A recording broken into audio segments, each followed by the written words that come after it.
Da. Greșit din start, totuși. Nu-mi place. Ceva mai subțire aici. Oh, vreau și șuruțele unele, măsuțele eu. E el. Nu-mi place mie. Că ăsta meu e...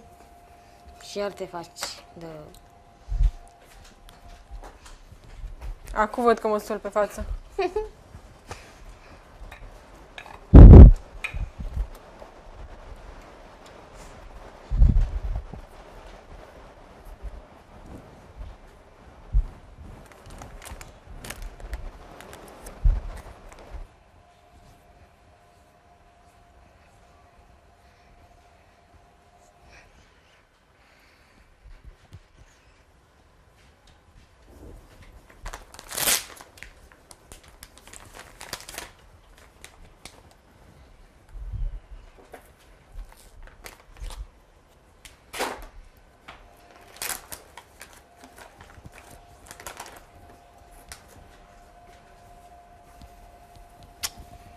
Lasă, tot mai bine mă dau cremată.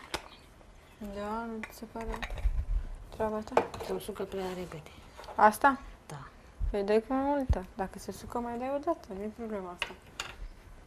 Treaba ta?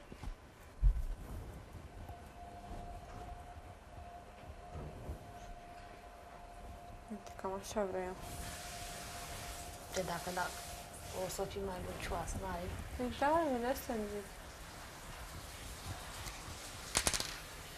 Mamă, și când am venit încoace, nici nu mă coșeam.